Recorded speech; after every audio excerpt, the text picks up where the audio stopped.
আমি বলছি যে ভাইয়া তুমি যদি আমার সাথে সংসার না করো তাহলে তুমি কোর্টের মাধ্যমে আমার ছাইড়া দিও, আমি তোমার কাছে জেল গেটে আর আসবো না। এটা কি আমি খারাপ বলছি? আমি তো খারাপ বলিনি ভাইয়া। আমি তার পিছে দৌড়াইতে দৌড়াইতে তার পিছনে আমি হরান হয়ে গেছি। একটা মানুষের যদি সংসার করতে যদি না চায় তাহলে তো আমি জোর জবরদস্তি করে সংসার করতে আমি পারবো না। আমার ফ্যান ফোন আমার ভক্তরা সবাই বলে এই কথা। আমি কিসের জন্য একটা মানুষের আমি জোর জবরদস্তি করে সংসার করবো? আমার তো এটা প্রশ্নে আসে। এর জন্য আমি যতবার জেল গেছি ততবার আমি দিচ্ছি। সে বলছে তোমার সাথে আমি সংসার করবো, তুমি আমার বিয়ে করো। তারপর এই যে মাতারা যে সেই ফাটাইছে আমার হাজবেন্ড এই কপালি সেটে, ওই দিন আমি কি হয়েছিল ওই দিবসটার সময়? ভালোবাসার দিবসের দিন মেয়ের মা আমাকে ফোন দিছে, ঠিক আছে? ফোন দিয়ে বলতেছে কান্না করতেছে যে মেয়েকে চাই। আমি তো আমার স্বামীকে চাই। হ্যাঁ মেয়েকে চাই, আমি আমার স্বামীকে চাই। তখন যেই জায়গা থেকে ফোন এসে ওই জায়গায় আমি ভাড়া থাকতাম ক্যানিগঞ্জে, ঠিক আছে? ওই জায়গায় আমার হাজবেন্ডও থাকতো, ওনার ফ্যামিলিও থাকতো সবাই। ওই জায়গা থেকে দুইটা ভাইয়া ফোন দিছে। ফোনটা বলতেছে যে আপু এমন আসেন ভাইয়া এমুক বাসা থাকেন, ঠিক আছে? তারপরে মেয়ের মার সাথে কথা বললাম, বলার পরে ঢাকার থেকে গাড়ি নিলাম, পুলিশ নিলাম, সোর্স নিলাম। নেওয়ার পর ঠিক সন্ধ্যাবেলা যে দেখি না 1 লক্ষ টাকা অফার করছিল। হ্যাঁ আমি 1 লক্ষ টাকা অফার করছিলাম যে ধরা দিতে পারলে আমি 1 লাখ টাকা দেবো টিকটকের মাধ্যমে। তখন বলছে যে আপু আপনি ভাইয়ার অনেক করছেন, টাকা পয়সা হাতের ময়লা এই আছে এই নেই। আজকে যদি আপনি যদি আমার বোন হইতেন তাহলে আমি এই কাজটি করতাম, আমার টাকা পয়সা লাগবে না। তারপরে আমি টাকা হাতছালাম, টাকা নেয়নি, 10,000 টাকা হাতছালাম। আর আমার ওইটা আমি টাকা ছিল না, মিথ্যা কথা বলবো না, 10,000 টাকা হাতছালাম নেই। তারপরে তখন সন্ধ্যাবেলা গাড়ি নিয়ে পুলিশ নিয়ে সোর্স নিয়ে যখন গেছি, যার পরে টোকা দিতেছি গেট খোলে না। এই চারোদিকটা এই ওয়াল উপরে তার তিন সিট রুমে, মানে ওই যে বেচালার রুম আছে না, ওরকম বেচালার রুমে ভাড়া থাকছে, ঠিক আছে? আচ্ছা বেচালার বলে এক সিরিয়ালে 4টা-5টা রুম তুলেন না, আর লাম্বানে আপনার বারিন্দা। তারপরে টোকা দিতেছি, অনেকক্ষণ পরে ওই মেয়েটা গেটটা করছে। মেয়েটা গেট খোলার পরে আমি টপকায় গেছি, যার পরেই আমি ওনার গায়ে আঘাত করছি। মিথ্যা কথা বলি, আমি আঘাত করছি আমার হাজবেন্ডকে। সবসময় বলছি যে এত অপরাধ করো আমি মাফ করে দিই, যদি আমার রেখা কখনো যদি বিয়ে করো কখনো আমি মাফ করবো না, আমি এটা বলছি। তখন ওই মুহূর্তে আমি তার গায়ে আঘাত করছি। তারপরে পুলিশ এই মেয়ের ভাই ছিল, ফুফাতো ভাই উকিল, সেও সাকিবের গায়ে আঘাত করছে, হাতে হ্যান্ডকাপ পরেছে। সাকিবও আমারে মারছে পুলিশের সামনে, অনেক কিছু হওয়ার পরে মেয়ে বেরোতে চায় না। পুলিশ মহিলা মেয়ের চুলের মুঠি ধইরা একটা চুলের পেঁচায়া ছেলেরা বাইর করছে। আমিও মেয়েরে আঘাত করছি, মেয়েরা আমিও পিছিয়ে একটা থাপ্পড় লাগতে দিয়েছি। তারপর যাক তাদের আনার পরে ওই পরের দিন কোর্টে না আবার বলতেছে ওই জেলখানায় আনার পরে পরের দিন সকালে ওই আমি আবার পিছনে সরি থানায় চাইছি, পিছনে তাকাই দিই কি হ্যাঁ ডাক দিছে, আমার বউরে ডাক দি। যখন বলছে আমারে যে আমার বউরে ডাক দে, এরপর বলছি এমন বাটান দিমু সেই বাটানে ভালো হইল হইব নাহলে খারাপ হইল। মানে মনে মনে আমি বলতাছি আমাকে বলছে যে ওই আমার বউকে ডাক দি। তখন আমার ভিতর কোন কিরকম একটা হিটাইট আছে যে পারি না ওইটা আমি মরে যাই। তখন আমি বলছি যে আল্লাহ আমার তুমি শক্তি দাও, বল দাও যে আমি কিছু করে দেখাই দিতে পারি। তারপর চিন্তা করছি মেয়ের মার সাথে কথা বললাম, কথা বলার পরে মেয়ের মা আমার সামনে মেয়ে বলতে আপু বলছে তো তুমি তো দেখতে অনেক বুড়ি, তোমারে দেখতে নাকি অনেক এটা সেটা দেখাতে। মিথ্যা কথা বলছে ভাই, সাকিব আমারে মিথ্যা কথা বললে বিয়ে করছে। এরপরে বলছি আমার যখন ছেলেটা হয়েছে এই 13.5 বছর করে আমার সিজারে আমার ছেলেটা হয়েছে, ঠিক আছে? আর একটা কথা কি, ওই মেয়েটা যদি না যেত আমার হাজব্যান্ড কিন্তু জোর করে জীবনও নিতে পারতো না। ওই মেয়েটা হাত আছে দেখি সাকিব একে সাকিবের কাছে 2বার মেয়েটা আইসা পড়ছে। ভালোবাসা দিবসের দিন ধরছি 14 তারিখে, 15 তারিখে মেয়ে কোর্টে যাইয়া ওনারা তালাক দিয়া দিছে, তালাক দিয়া দিছে ভালো কথা। তারপরে হ্যাঁ তো জেলে তো দিয়ে দিছে, একটা না আমি 1.5 মাস তারে দেখতে যাই। মানে আমার ভিতরে কিরকম লাগে, প্রতিটা রাইতে স্বপ্নে হেরে আমি দেখি যে শিখা তুমি আমার জেলখানে রাখছো, তোমার কি খারাপ লাগে না? আমি 2 দিন একদিন পরে এই স্বপ্নটি দেখতাম। হঠাৎ একদিন আবার কি করলাম যে আমার খারাপ লাগতেছে, কি করলাম রাত্রে দেখি আমি পাগল একটা ভাব আমার মাথায় কাজ করতেছে যে মেয়ের মায় আমার কসম দিছে সাকিবকে জেলের থেকে ছুটাইবা না, হ্যাঁ দেখতে যাইবা না। আমার মেয়ের মাথা রেখে আমি হাত রাখছিলাম, কসম কাটছিলাম। আর আমার ছেলের মাথায় হাত রেখে আমি কসম কাটছি যে সাকিবকে আমি কখনো জেলের থেকে ছুটাবো না, এই কসম আমি কাটছিলাম। মিথ্যা কথা বলবো না। এই কসমটা আমি পার হয়ে যায় আমি সাকিবকে দেখতে গেছি, আমি হাতগুলো আবার কাটছিলাম এই যে মানে আমি পাগল পাগল একটা ভাব আছে না যে পাগল হয়ে এরকম হয়ে গেছি। পরে গেছি যার পরে হ্যাঁ আমি কিছুই জানি না, মানে 1 ঘন্টা আমি জেল গেটে যাই আমি ঘুরতে আসছি। হ্যাঁ একটা বন্ধু তার সাথে দেখা করতে এসে পরে ভাইয়া 1 ঘন্টা দেখছে, মানে আমি কি করতেছি পরে বলে আমার ডাক দিছে, সাকিবকে দেখতেছি জুনিয়র সাকিবকে। আমি হ্যাঁ বে, আমার একটা বন্ধু আছে, তাহলে আমিও আপনার সাকিবের টিকিটটা কেটে দিতেছি, ওয়ার্ড নাম্বার আমি জানি। তো আমি তো জানি যে ওই বন্ধু ওনার সাথে দেখা করতেছে, ওই বন্ধুই তার তকদির কথা আছে জামিন করার জন্য। যাক ওই ভাই আমার দেখা করেছে, পরে আমি গেছি, পরে আমার লগে একটু মটলো, আমার কাছে আইসা এটা সেটা এই কথা বলছে, পরে সাথে সাথে আমি নিচে নেমে গেছি, সাথে একার 4তলা থেকে একেবারে নিচতলা নেমে গেছি। এখন আমি গেট থেকে বার করলে এর মধ্যে বলতেছি ভাইয়া যে শিকাপু ভাইয়া আপনারা ডাকে আসেন। এরপর আমি 4তলা আবার উঠে গেছি। এরপর আমি জিজ্ঞেস করছি তুমি কি আমার সাথে সংসার করবা না করবা না, না করলে কোর্টের মাধ্যমেই আমার ছেড়ে দেবো। আমি হাজার অপরাধ করার পর তারপর আমি সাকিবকে প্রশ্ন করছি যে তুমি আমার সাথে সংসার করবা না করবা না।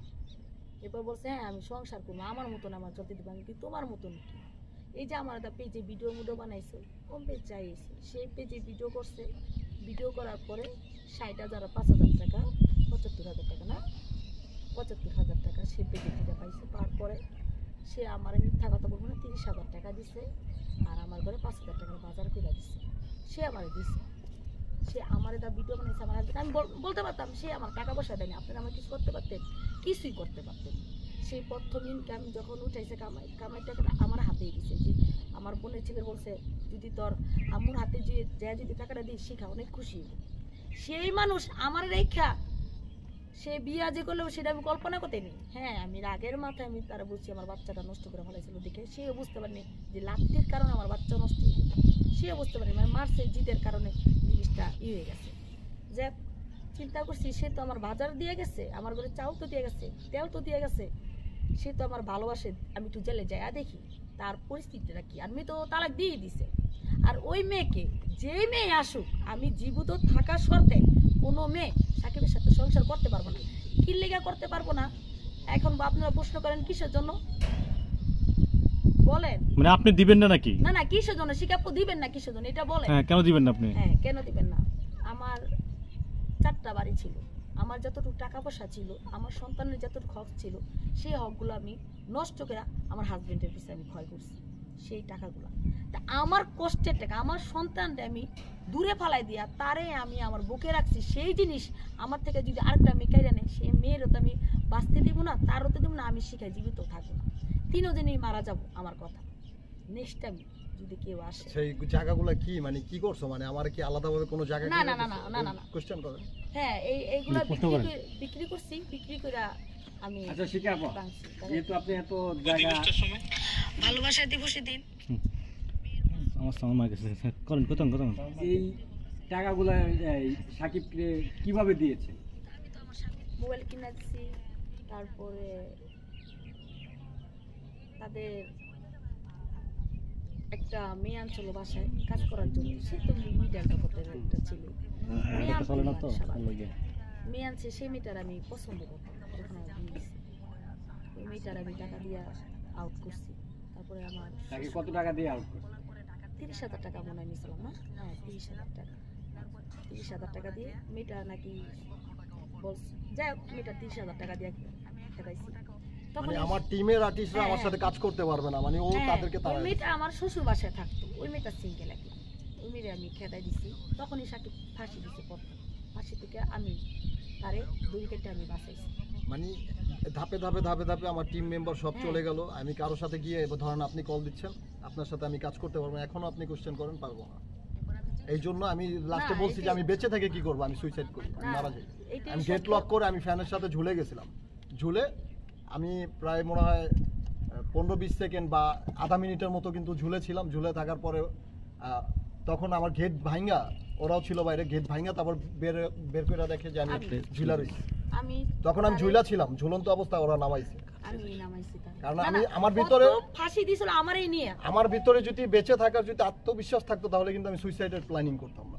না প্রথম ফাঁসিটা দিছে আমারই, এবার আমি দেখতেছি কি যে আমি বলছি মুরমু কিসের জন্য, এরপরে আর কি জানি বলছে আমার খেয়াল নেই, তখন ওনাদের পাকের রুমের সাইডে যে আমি বসে রয়েছি গেটটা লক করে দিল। লক করে দেওয়ার পরে ভাবছি যে একই বসে, ও অনেকক্ষণ পরে দেখি মানে কিরকম জানি একটা শব্দ হইতেছে, তখন বলছে আম্মা এই সাকিবে মনে হয় ফাঁসি দিছে। আমি চিৎকার, আমরা সবাই মানে উড়ি করতেছি। তারপরে আমি যাই শর্টকাটে বলি তারা আমি তারে দড়ি কেটে তারা আমি বাঁচাইছি। আচ্ছা, আপনি বাঁচাইলেন, একটু পিছনে যান। যেহেতু আপনি বললেন আপনার 3টা বাড়ি আছে, এই যে ঢাকা নারায়ণগঞ্জের মতো জায়গায় 3টা বাড়ি অনেক টাকা, তা আপনি তো মাত্র 30,000 টাকা দিয়েছেন মডেলকে আর একটা মোবাইল কিনে দিয়েছেন। আচ্ছা বলি, অতি ফার্স্টে যখন সাকিবের সাথে আমি দিয়েছি একটা ক্যামেরা দিছি আর একটা মোবাইল দিছি, ঠিক আছে। আর যখন টাকা পয়সা যেত টাকা পয়সা দিতাম। মানে আমি কি কোনো কিছু নিয়ে কি আরেক জায়গায় রাখা না, আসছি? না, না, না, মানে আমি কোথায় বলবো। সেগুলো? সেগুলো তোমার বলতে কাছেই দে, আছে, আমি কিন্তু বলতে দে। কোথাও গিয়ে রাখা আসি না। আমার আচ্ছা, বলতে দে। ছোট ভাইরে দিয়ে দিই যে তুই না নিয়ে না যা। বলতে দেন, মোবাইলটা সেই ব্যাঙ্গা ফেলাইছে, সেই মোবাইল একবার শেষ। এই কোনটা? যেটা আমি অতি ফার্স্টে দিছি বিয়ের সময়, অতি ফার্স্টে তোমার সাথে আমার সাথে বিয়ে, সেই ব্যাঙ্গা ফেলাইছে মোবাইলটা। আর ক্যামেরাটা আমি ভাঙছি, স্টাফটা আমার রুমে আছে। যখন শুনছি বিয়ে করছে কাপড় চোপড় গুলাম পুরো পুরো ফেলাইছে। মানে আমি সব তারে দিই। আমার শ্বশুর বাসায় ছিল ঋণ ছিল, একদিন বলছি যে 60,000 70,000 টাকা ঋণ, তখন বলতেছে যে শিকার ঋণ আছে। আসলে আমি তারে কোনো কাজে যেতে দেই না, দিলে সে ওই ঋণটা সে ক্লিয়ার করবো, ঠিক না। তখন বলতেছে যে তুমি তোমার কাজে যেতে দাও না, ওই জায়গায় ঋণ করে আমি টাকা চালাম, তো টাকাটা তো দিতেই হবে। তখন ওই টাকাটা আমি দিছি, ঠিক আছে। এরকম করে টাকা দিছি, যখন যেটা লাগতো এরকম করে ভাই আমি টাকা আচ্ছা, ভাঙছি। এরকম করে টাকাগুলো দিয়েছেন। এই যে বাইক, যেরকম বাইকটা 2,30,000 টাকা বাইকটার পিছনে গেছে, ওই বাইকটা আমি কত বিক্রি করছি 90,000 টাকা। এটা আমার একটা ড্যামেজ না। আইফোন কিনা দিচ্ছি 1,30,000 না 20,000 টাকা, আইফোনটা বিক্রি করছে 70,000 টাকা, ওইটা একটা ড্যামেজ। এরকম করে আমার টাকা পয়সা নষ্ট। শিকাপা, হ্যাঁ। এখন কথা সেটা না, এখন সাকিব আপনার সাথে আছে, কারাগার থেকে সারাই আনার সময় আপনি কি তাকে মানে তোমা ভরে আনছেন যে সে আপনার লগে সংসার করবে? সরকারি আনছেন। হ্যাঁ, অতি ফার্স্টে আর একবার আমি যখন জেলে থেকে আনছি 200 হুম। টাকার ইসলামে সুইদে আনছে, সে বিয়ে করতে পারবো না, এটা সেটা বিভিন্ন কথা লেখা ছিল, ঠিক আছে। মানে সে কোনো হ্যাঁ, মায়াগুলো থাকতে পারবে না এবং বিয়ে বিয়ে করতে পারবে না, করতে পারবে না। অভিনয় করতে পারবে না, নাকি অভিনয় আপনি? আমার এরাই থাকে কোনো মেয়ের সাথেও। হ্যাঁ, আপনি কি কি তার পারবে না, সে অভিনয় আমি এবং বলি, করতে পারবে না, কি কি পারবে না? তারপরে ওইটা তো রেখা তো অবাধ্য করে সে বিয়ে করলো। বিয়ে করার পরে চিন্তা করছি এই যে কপাল ফাটার কথাটা এখানে আসুক। হুম হুম। আমি মানে আমার যত ফ্যান ফলোয়ার আছে বাইরের থেকে বলে, যে কোনো রাষ্ট্র থেকে আমার ফোন দেয়, কথা বলে যে শিখাপু, যেই ছেলে তোমার বাচ্চা নষ্ট করে লাগতে পারে সে ছেলে সব পার, যে ছেলে তোমার রেখা ছুঁয়ে দিতে পারে, একটা মেয়ের বিয়ে করে সেই ছেলে সব পারবে। আসলে এটা সবই পারবে, কিন্তু সবাই মানে আমার কানটা জ্বালাপোড়া করে লাগতো।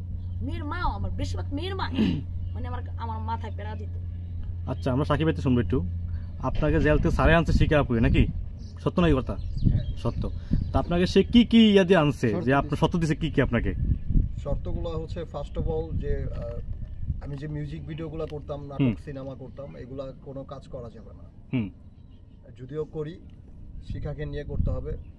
অন্য একটা মেয়ের মানে ধরেন জড়ায় ধরার সিন না, শুধু হাত ধরার সিন থাকলেও করতে হবে না। পারবো না।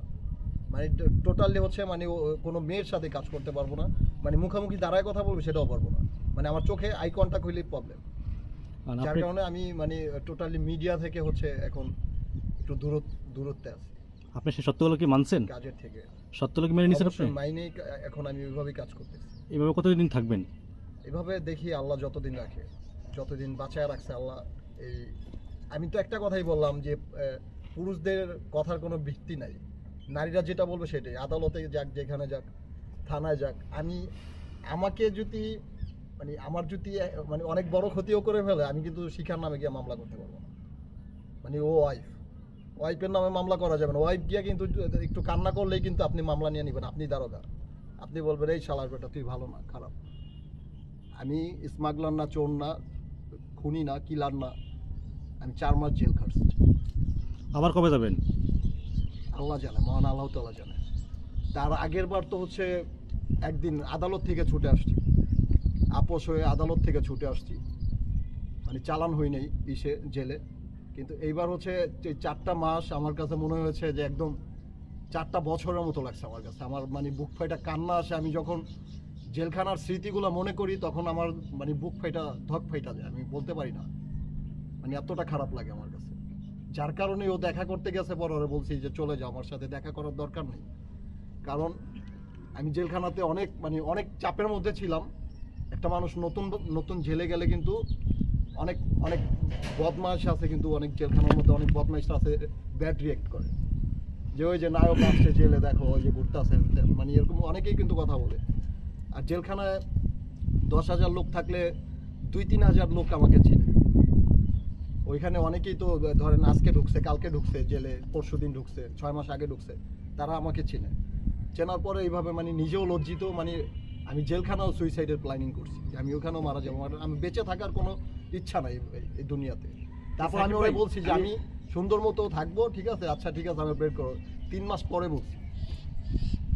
এই যে আবার কেন 4 মাস যেহেতু জেল খাটছে, তাহলে আবার কেন এই শিকার সাথে আবার মিলে ও আরো 3টা মামলা দিতে চাইছে আমাকে।